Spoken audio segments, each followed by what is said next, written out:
Good morning, good afternoon, and good evening to everyone from everywhere around the world. Thank you very much for coming to our session. My name is Kester Chang. I am a newly appointed assistant professor in the Department of Foreign Languages and Literatures at National Taiwan University. Today, with Kevin joining us from Seoul National University in South Korea, we will be presenting a very recently completed project of ours titled as Whither Epistemic Injustice, English Medium Instruction in Conflict-Affected Context. We would also like to thank the National Research Foundation of Korea for generously funding this research project. For those of you who are interested in reading our full paper, you may check it out in the journal Teaching in Higher Education, and we have the QR code over here provided for you too. The outline for today's presentation will basically follow this structure. I will start by introducing to you the background of our project, and later on, Kevin will talk a little bit about the literature review conceptual framework as well as the research design. Then I will share with you the key findings of our research project. And finally, Kevin will conclude by discussing the key findings with the literature through the particular conceptual lens that we adopt. So, the global expansion of English medium instruction has attracted much research attention in recent years. The choice of using English specifically is often conceived as an inevitable response to the increasing multilingual reality in higher education. Yet, although EMI in East Asia, Europe, and the Gulf region has garnered much research interest, similar phenomena in newer universities emerging in conflict-affected contexts have not been sufficiently investigated. To fill this gap, our research directs attention to two universities in Afghanistan and Somaliland that operate primarily in English. The four research questions that we raise in our study include: how is multilingualism manifested in universities in conflict-affected contexts? Why do university policymakers and classroom educators adopt EMI policies? What are the limits and possibilities of EMI in conflict zones? And finally, how might EMI curriculum and pedagogy serve to ameliorate or exacerbate conflict? The contribution of our study is twofold. First, we wish to broaden the scope of existing EMI research by turning our gaze to geopolitical areas that are less examined in discussions of EMI. And second, we seek to bring language issues to the fore in debates that explore the entangled relationships between teaching, research, and development work. Now, let us hear from Kevin. Turning to the literature, over 2 decades ago, Bush and Saltarelli declared that there are two faces of education. On the one hand, the capacity for education to contribute to peace, and on the other, the possibility for education to perpetuate war and violence. Following Bush and Saltarelli's seminal work, several scholars around the world have investigated these two faces of education in depth in a number of international contexts. For example, in Sierra Leone, Novelli empirically shows that lack of access to education can be a driver of conflict. And Kirk similarly indicates in her review of global education policy in fragile context that where educational opportunities are denied to the population or to certain sections of the population, the risk of instability are high. And in Afghanistan, Birdie details how a US-funded jihadi curriculum from the 1980s, which taught explicit violence against Russian soldiers, was adapted to the war on terror and continues to contribute to cycles of violence in the country today. What this scholarship indicates is the potential for education to be both a positive or negative force in cultivating peace and justice in diverse settings. Yet one thing is largely missing: a focus on the critical role of language in conflict-affected context as the vessel that mediates the meaning and possibilities for education to contribute to peace. Next, bringing language to the fore and thinking about conflict, peace, and education, we highlight that English operates in a similar manner in universities and emergency settings, acting as a double-edged sword as it could contribute to or hinder processes of peace. A key message that is identified in these studies is the implications of English in conflict zones is that English is not neutral. As highlighted by Harmony, there seems to be a pattern that what comes after devastating military confrontation is political compliance, economic liberalization, modernization agendas, and the aggressive promotion of English language education. Offering a provocative analogy, Edge raises the concern that English language educators in a post-war context could be seen as a second wave of imperial troopers moving in to pacify. But English could also be a language that is sought after by the locals, as it increases access to international aid and provides opportunities for economic development, reconciliation, reconstruction, and modernization. Yet while much research on EMI has been conducted around the world, little is known about EMI in conflict-affected contexts. For instance, there is a lack of understanding of how the politics of English in these contexts influence the way that EMI is envisioned and enacted at the university level. Additionally, it is unclear how EMI stands face-to-face with the types of multilingual reality in places that have recently experienced or are still experiencing different forms of conflict, war, and militarization. These types of multilingualism in particular are often characterized by low literacy rates in the L1. Student bodies with incomplete schooling backgrounds prior to attending university, and students' complex language learning trajectories that have resulted from forced migration. Widening the lens outward to peace and conflict theories and decolonial and post-colonial literature reveals the broader social, political, and economic context in which EMI takes place.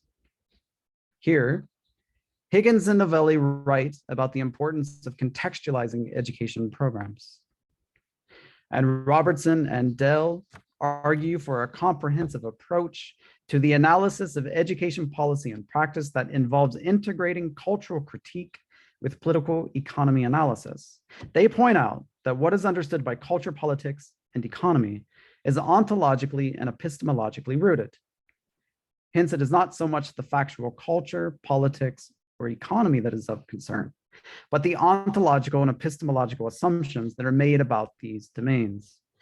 Key here is the researchers and teachers' gaze, that is the ontology that views fragile states in a paternalistic way, and the forms of knowledge production, that is the epistemology, that serve to reproduce such paternalistic worldviews.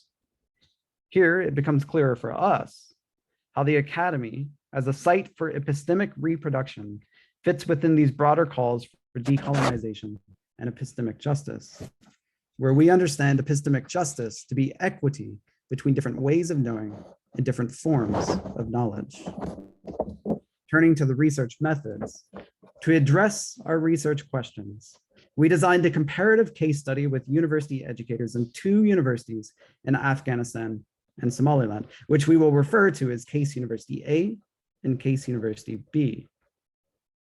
We interviewed 12 faculty at the universities. Interviews were approximately 60 to 75 minutes each, and participants were chosen through purposive sampling first, and then followed by snowball sampling.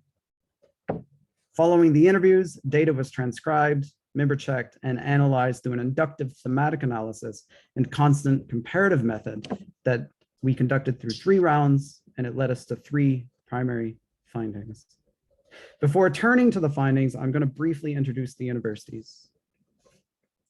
Case University A in Kabul, Afghanistan was established in the mid-2000s after the US started its campaign against terrorism in 2001. It is a comprehensive university offering majors across different disciplines with about 1,700 students, of which approximately 1/3 are women. And the university has experienced several terrorist attacks. And since the Taliban takeover of the government in August 2021, the state and continuity of the university remains uncertain. To be clear, all interviews in our study were conducted before August 2021. Case University B was built in post-war Somalia after the fall of the Siad Barre regime in 1991. There are more than 7,000 students at the university. In both Somaliland and Afghanistan, organized violence remains a concern, with ongoing threats from Al-Qaeda, Al-Shabaab, and the Taliban. As Cindy mentioned before, we focus on these universities because they teach primarily in English. Thus, both universities offer us a deep reflection on the potential for university teaching and learning in conflict-affected context to contribute to peace building and/or epistemic injustice. We will now turn to our findings. So the findings of our research project is divided into 3 sections: unequal multilingualisms, unequal knowledges, and critical approaches to EMI in conflict-affected context. The first part, unequal multilingualisms, we seek to bring to the fore the status of English in the multilingual universities in these 2 conflict-affected contexts. As displayed on the slide, we can see that both Case University A and Case University B are highly multilingual. One thing that we would like to highlight is that due to conflict and war, many students in both universities had fled the country with their family in the past. For the Afghan students, the hosting countries were primarily Pakistan, Iran, or Saudi Arabia. For the Somali students, these could be Ethiopia, Kenya, or Uganda. Forced migration meant that the students usually attended schools that were not in their L1. Depending on the student's financial background, some had the chance to go to English medium schools, which allowed them to be more linguistically prepared for EMI at the university level. As English was commonly conceived as a gateway to educational and career opportunities, its status was often considered much higher than other local and regional languages. However, this did not suggest that the linguistic state of affairs was unproblematic. In fact, although the use of other languages on the ground was not prohibited, faculty members had different opinions of what standards of English were necessary. Let us have a look at what the first participant has to share with us. She says, a recurring fight in faculty-wide meetings is the expectation with regards to language inequality. Some feel they should not hold the same standards in terms of English language proficiency in the UK or the US. This participant said that she tried to explain to them that we owe it to our students' body to make them as competitive on the job market as other students from Pakistan or those who are more successful. As unveiled in this extract, the debate on standards shows that both camps had strengths and weaknesses in their well-intentioned arguments. On the one hand, setting standards could be interpreted as having high expectations for the students, while adjusting standards may appear condescending. On the other hand, the former could also be viewed as imposing unrealistic, nativized forms of English on the Afghans, whereas the latter may be seen as coming from a place of empathy or compassion. Altogether, it seemed that language standards and quality of education were frequently conflated in such debates. Importantly, the faculty's different perspectives on standards of English had an impact not only on the students' learning, but also perhaps indirectly on how the students understood and approached the English language and who they considered legitimate users of the language. In the follow-up interview with participant 1, she also mentioned this: a recurring fight in faculty-wide meetings, the next slide. It is this: right now we are finding outright racist comments against faculty that are non-white and non-Western. Basically, they are saying, stop hiring Arabs. We can't understand this professor's accent. We don't like this professor. Turns out the majority of our students' complaints are now all about Black professors. The comments reveal some students' perceptions of Black faculty members at Case University A. It brings to the fore issues related to accents and race, and the uncomfortable reality makes one wonder whether EMI universities could easily be sites that reinforce racial divisions because of the elevated status enjoyed by certain types of English. This brings us to the next section, where we would like to highlight how unequal multilingualisms could lead to unequal knowledges in conflict-affected contexts. In other words, we would like to bring to the fore the relationship between English, the West, and particular worldviews. Case University A promotes a liberal education and has strong connections with the West, while Case University B heavily relies on foreign support. In the past, this support came from UNICEF and UNESCO, and right now, this comes in primarily through transnational partnerships. Transnational partnerships, though, did not necessarily suggest that local agendas were always valued or selected for implementation. This reality was not only an issue in research, but also in curriculum planning and teaching. For example, over here, a faculty member from Case University B shares her personal educational history and observation to illustrate the impact of externally controlled and funded curricula. I'll just be reading the blue parts due to time constraints. She says, Somaliland curriculum is actually 100% copied from somewhere else. Some schools copied from Kenya, others from Britain, and Islamic Arabic schools copied from Saudi Arabia. I'm giving you myself as an example. I was a Kenyan, then I was British, and then I became Somali. After what? 12 years of teaching and studying. The developmental trajectory outlined by this participant is interesting. The fact that courses were taught in specific languages could imply that specific worldviews were made more available than others. In fact, this was exactly what was brought to the fore by the 12th participant, where he raised the issue of the relationship between language and perceptions of reality. He says, if some other language became dominant, what kind of reality would we live in? For example, in Somaliland, if we spoke Somali or even the more local dialect that was there, what would actually happen at the end of these classes? That's what the problem is when you have any one language. It reduces the options that would have been available for others. As any single language selected for meaning making could open up certain types of knowledge and close down others, it seems that it is very likely that EMI will generate a unique reality on its own in the longer run.